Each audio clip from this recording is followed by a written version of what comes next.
Hello students, welcome to our channel STC। आज जो हम लोग टॉपिक डिस्कस करने वाले हैं वो है मेगा स्पोरोजेनेसिस यानी गुरु बीजाणु जनन। जैसे नाम से ही क्लियर है, mega sporogenesis, genesis means formation and mega spore यानी कि बड़ी स्पोर का फॉर्मेशन को ही हम मेगा स्पोरोजेनेसिस कहते हैं। Formation of megaspore from megaspore mother cell is known as megasporogenesis यानी गुरु बीजाणु मातृ कोशिका से गुरु बीजाणु के बनने की क्रिया को हम गुरु बीजाणु जनन कहते हैं। अब ये प्रोसेस होता कैसे है, यानी कैसे बीजांड यानी ओव्यूल का फॉर्मेशन होता है और फीमेल गैमेटोफाइट बनती है।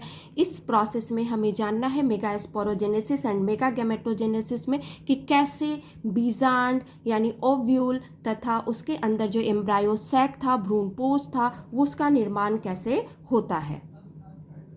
डियर स्टूडेंट्स, पिछले वीडियो में ही हमने ओव्यूल का स्ट्रक्चर देखा था कि ओव्यूल का स्ट्रक्चर जो है वो कैसे बना है और उसके अंदर जो है वो क्या स्ट्रक्चर क्या कहलाता है। ये स्ट्रक्चर जो है एम्ब्रायोसैक कहलाता है और ओव्यूल की जो बॉडी होती है वो न्यूसेलस कहलाता है। अब ये स्ट्रक्चर, अब आज हमें देखना है कि ये स्ट्रक्चर बना कैसे। इस स्ट्रक्चर को बनाने के लिए कोई तो एक सेल होगी जो इस स्ट्रक्चर को बनाना शुरू किया होगा। तो वो जो सेल है, वो जो सेल जिसने स्ट्रक्चर को बनाना शुरू किया है उसको हम आर्कीस्पोरियल सेल कहते हैं। तो अब ये स्ट्रक्चर कैसे बनेगा उसको हम लोग डिटेल से पढ़ेंगे। जो सेल ओव्यूल के फॉर्मेशन में भाग लेती है, सबसे पहले ओव्यूल का फॉर्मेशन करने के लिए जनरेट होती है, उसको हम आर्कीस्पोरियल सेल यानी प्रपशु आरंभक कोशिका, आरंभक यानी कि यही इनिशियल सेल है जिससे ओव्यूल का फॉर्मेशन शुरू होता है। अब ये इनिशियल सेल यानी आर्कीस्पोरियल सेल जिसे हम प्रपशु आरंभक कोशिका कहते हैं, ये डिवाइड हो जाएगी। ये डिवाइड होती है, दो कोशिका का फॉर्मेशन करती है और ये दो कोशिका में जो ऊपर वाली कोशिका होती है उसे हम प्राइमरी पेराइटल सेल यानी प्रारंभिक भित्तीय कोशिका के नाम से जानते हैं, जो कि इंटेग्यूमेंट का फॉर्मेशन यानी आवरण बनाती है। और जो नीचे वाली कोशिका है वो मेगा स्पोर यानी गुरु बीजाणु कोशिका का निर्माण करती है। इस तरह से आर्कीस्पोरियल सेल माइटोटिक सेल डिवीजन के द्वारा दो सेल का फॉर्मेशन करती है। जो चैलेजल छोर की तरफ होगी सेल, उसको हम प्राइमरी पेराइटल सेल यानी प्राथमिक भित्तीय कोशिका कहते हैं, जो कि इंटेग्यूमेंट यानी आवरण का निर्माण करती है और न्यूसेलस यानी कि ओव्यूल के बॉडी का भी फॉर्मेशन करती है। और जो माइक्रोपाइलर, याद रखना है, जो माइक्रोपाइलर एंड के तरफ होगी यानी जो बीजांड द्वार के तरफ जो सेल्स होती है, नीचे की तरफ जो सेल्स होती है, वो स्पोरोजीनस सेल के नाम से जानी जाती है यानी बीजाणु जनन कोशिका के नाम से जानी जाती है, जो आगे चलकर मेगा स्पोर का फॉर्मेशन करती है। तो कैसे मेगा स्पोर यानी कैसे गुरु बीजाणु जनन कोशिका इससे बनती है उसको देख लेते हैं हम लोग। ये जो स्पोरोजीनस सेल है, बीजाणु जनन कोशिका, ये मेगा स्पोर मदर सेल यानी गुरु बीजाणु मातृ कोशिका की तरह बिहेव करने लगती है। और यही मेगा स्पोर मदर सेल जो है उसमें मियोटिक सेल डिवीजन यानी अर्धसूत्री विभाजन होगा, जिसके फलस्वरूप वो 4 मेगा स्पोर्स का फॉर्मेशन करती है, 4 मेगा स्पोर्स का फॉर्मेशन करती है। Mega spore mother cell meiotically divide करेगी। तो आप जानते हैं कि मियोसिस सेल डिवीजन के रिजल्ट जो होते हैं उसमें 4 सेल्स, 4 हैप्लॉइड सेल्स के फॉर्मेशन होते हैं। तो 4 हैप्लॉइड सेल्स का फॉर्मेशन होगा and all these are known as mega spore. 4 cells जो बने, ये चारों गुरु बीजाणु बनते हैं। चारों सेल्स को हम गुरु बीजाणु कहते हैं यानी मेगा स्पोर्स कहते हैं। ये 4 हैप्लॉइड सेल्स हैं, लेकिन ये जो 4 बने हैं, 4 में से 3 डीजेनरेट हो जाते हैं यानी कि 3 खत्म हो जाते हैं और एक फंक्शनल यानी कि एक क्रियाशील मेगा स्पोर रहती है। इस तरह से 4 मेगा स्पोर का फॉर्मेशन हुआ, जिसमें 3D जनरेट हो गए, यानी कि अब विकसित हो गए, खत्म हो गए, और केवल एक ही क्रियाशील मेगा स्पोर जो है आगे चलकर फीमेल गैमेटोफाइट यानी एम्ब्रायो सैक का फॉर्मेशन करेगी। और एम्ब्रायो सैक के फॉर्मेशन को हम मेगा गैमेटोजेनेसिस कहते हैं। उसके भी प्रोसेस के बारे में हम लोग देखेंगे। इस तरह से जो ओव्यूल बना उसमें 1 फंक्शनल मेगा स्पोर हो गए, और यही फंक्शनल मेगा स्पोर जो है फीमेल गैमेटोफाइट का फॉर्मेशन करेगा। अब उसका जो प्रोसेस है मेगा गैमेटोजेनेसिस का वो देख लेंगे हम लोग। इतना तक का प्रोसेस जो अभी मैंने डिस्कस किया है उस प्रोसेस को मेगा स्पोरोजेनेसिस यानी गुरु बीजाणु जनन कहते हैं, जिसमें हमने देखा कि कैसे एक सेल यानी एक आर्कीस्पोरियल सेल आरंभक कोशिका से कैसे मेगा स्पोर और पूरे ओव्यूल का फॉर्मेशन हुआ। ओव्यूल का फॉर्मेशन अभी तक फीमेल गैमेटोफाइट नहीं बनी है, यानी भ्रूण कोश का निर्माण नहीं हुआ, लेकिन एक मेगा स्पोर का फॉर्मेशन हो गया है। तो ओव्यूल की आधी स्ट्रक्चर तो बन चुकी है और आधा अभी बाकी है, और इतना तक का प्रोसेस जो है उसको हम मेगा स्पोरोजेनेसिस कहते हैं। सो डियर स्टूडेंट्स, आर्कीस्पोरियल सेल यानी प्रप्रसु आरंभक कोशिका ओव्यूल बनाने के लिए डिवाइड करती है 2 सेल्स में, प्राइमरी पेराइटल सेल यानी प्राथमिक वित्तीय कोशिका, एंड जो नीचे माइक्रोपाइलर एंड के तरफ जो होती है वो स्पोरोजीनस सेल यानी बीजाणु जनन कोशिका कहलाती है। पेराइटल सेल जो होती है वो इंटेगुमेंट यानी आवरण बनाती है, और जो स्पोरोजीनस सेल है वो मेगा स्पोर मदर सेल की तरह बिहेव करने लगती है, और यही मेगा स्पोर मदर सेल जो है वो मियोटिक डिवीजन यानी अर्धसूत्री विभाजन द्वारा 4 मेगा स्पोर का फॉर्मेशन करती है, जिसमें 3 डीजेनरेट हो जाते हैं और 1 फंक्शनल मेगा स्पोर रहती है। तो इसी पूरी प्रक्रिया को यानी गुरु बीजाणु मातृ कोशिका से गुरु बीजाणु के बनने की क्रिया को हम गुरु बीजाणु जनन कहते हैं। तो आपने देखा mega spore mother cell divide होकर 4 फंक्शनल मेगा स्पोर बनाती है, जिसमें एक जो है वो फंक्शनल रहती है और 3 डीजेनरेट हो जाती है। इसी पूरी प्रोसेस को हम मेगा स्पोरोजेनेसिस के नाम से जानते हैं। अब हम लोग गुरु युग्मक जनन के बारे में स्टडी कर लेते हैं। मेगा गैमेटोजेनेसिस यानी कैसे भ्रूण कोश का निर्माण हुआ। तो गुरु बीजाणु से, अभी जो हम लोगों ने मेगा स्पोर गुरु बीजाणु के बारे में पढ़ा कि कैसे उसका फॉर्मेशन हुआ, तो गुरु बीजाणु से भ्रूण कोश बनने की क्रिया गुरु युग्मक जनन कहलाती है। यानी mega gametogenesis is the process of formation of embryo sac from functional mega spore.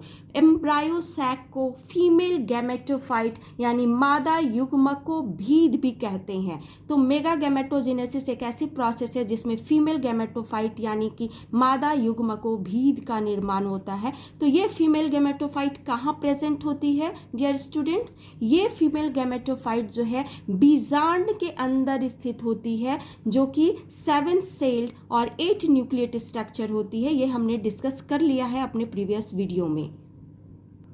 Mega sporogenesis के फलस्वरूप एक functional mega spore mother cell से फंक्शनल मेगा स्पोर का फॉर्मेशन हुआ।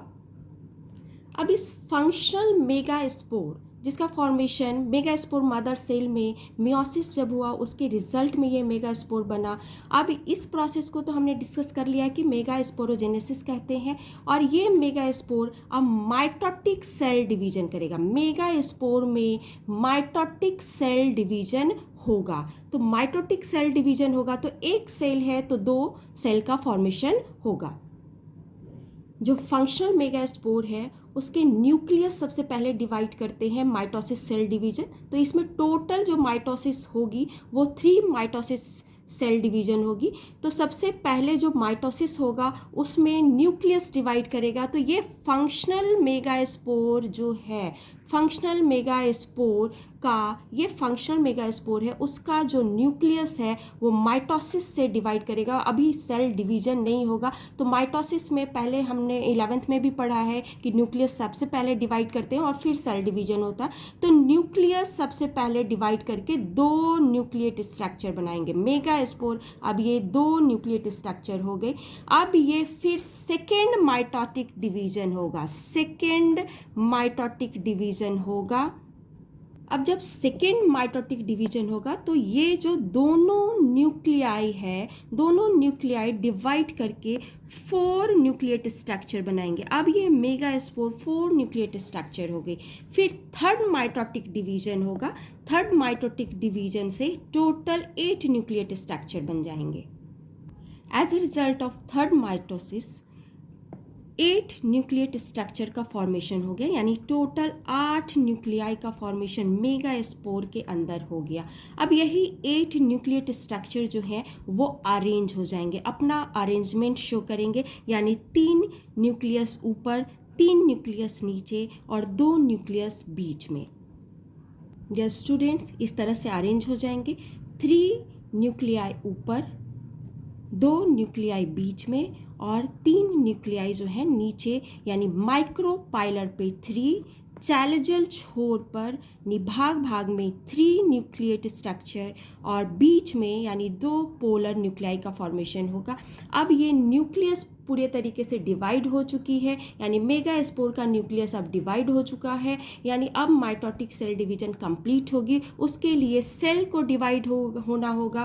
तो इस तरह से सेल्स डिवाइड होते हैं, अनइक्वल तरीके से सेल्स डिवाइड होते हैं। 3 सेल्स ऊपर, अब ये न्यूक्लियस को चारों तरफ से सेल साइटोप्लाज्म और प्लाज्मा मेम्ब्रेन अपीयर हो जाएगी और इस तरह से 3 सेल्स ऊपर, 3 सेल्स नीचे के तरफ फॉर्म हो जाएंगे, 3 सेल्स नीचे के तरफ। और ये एक जो सेल है ये सेंट्रल सेल यानी कि मध्य कोशिका का फॉर्मेशन करती है और उस मध्य कोशिका में ये 2 केंद्रक मौजूद होते हैं, यानी न्यूक्लियस प्रेजेंट होते हैं, जिसको हम ध्रुवीय केंद्रक यानी कि पोलर न्यूक्लियाई के बारे में हमने पिछली वीडियो में भी देखा था। पोलर न्यूक्लियाई कहते हैं 2 पोलर न्यूक्लियाई। बीच में मध्य कोशिका में 3 एंटीपोडल, ऊपर की ये तीनों कोशिका एंटीपोडल सेल्स कही जाती है। एंटीपोडल यानी प्रतिव्यासांत कोशिका है और 3 नीचे की जो कोशिकाएं होती हैं उसको हम अंड समुच्चय यानी कि एग एपरेटस के नाम से जानते हैं। बीच वाली एक सेल होती है और दोनों बगल वाली जो होती है उसको हम सिनर्जिड्स यानी सहायक कोशिका के नाम से जानते हैं। इस तरह से मेगा गैमेटोजेनेसिस प्रोसेस यानी कि गुरु बीजाणु जनन में होल एम्ब्रायो सैक, ये होल स्ट्रक्चर जो है वो एम्ब्रायो सैक यानी भ्रूण कोश के नाम से जाना जाता है, जिसे हम मादा युग्मकोभीद भी कहते हैं। इस भ्रूण कोश में कितने स्ट्रक्चर हैं हम लोगों ने पहले भी डिस्कस करा है कि 3 एंटीपोडल सेल्स हैं, 3 जो है वो एग एपरेटस के नाम से जाने जाते हैं। 1 एक सेल है और 2 सहायक कोशिकाएं हैं, 2 सिनर्जिड्स हैं। एक सेल के जो दोनों तरफ की सेल कही जाती है वो सिनर्जिड सहायक कोशिकाएं हैं, जो कि द्विनिषेचन में मदद करती हैं। कैसे क्या करती हैं वो हम लोग आगे की वीडियो में डिस्कस करेंगे। और ये जो 2 ध्रुवीय केंद्रक हैं वो दोनों संलयित हो जाते हैं और डिप्लॉयड स्ट्रक्चर का फॉर्मेशन करते हैं, वो जो आगे हम लोग डिस्कस करेंगे। एंटीपोडल सेल्स ऊपर यानी कि चैलेजल छोर में पाई जाती हैं और तीनों एग एपरेटस जो होती हैं वो माइक्रोपाइलर यानी कि बीजांड द्वार की तरफ पाई जाती हैं। इस तरीके से ये जो एम्ब्रायो सैक है वो 7 सेल्ड एंड 8 न्यूक्लिएट स्ट्रक्चर है। और ये जो होल प्रोसेस हमने जो डिस्कस करा है उसको हम गुरु युग्मक जनन यानी मेगा गैमेटोजेनेसिस कहते हैं। इस तरह से आज के वीडियो में हमने mega sporogenesis and mega gametogenesis देखा कि कैसे एक सेल से होल ओव्यूल का फॉर्मेशन होता है और उस होल ओव्यूल में एक मेगा स्पोर मदर सेल होती है जो फंक्शनल 4 मेगा स्पोर का फॉर्मेशन करती है, जिसमें से एक डिजेनरेट हो जाती है और एक functional mega spore 3 mitotic cell division करती है। 3 माइटोटिक सेल से 8 न्यूक्लिएट स्ट्रक्चर का फॉर्मेशन होता है और यही 8 न्यूक्लिएट स्ट्रक्चर जो है ये होल एम्ब्रायो सैक का स्ट्रक्चर का फॉर्म करती है। डियर स्टूडेंट्स, वीडियो अच्छा लगे तो इसे सब्सक्राइब करना ना भूले, लाइक सब्सक्राइब कीजिए और ज़्यादा से ज़्यादा शेयर कीजिए। Thank you.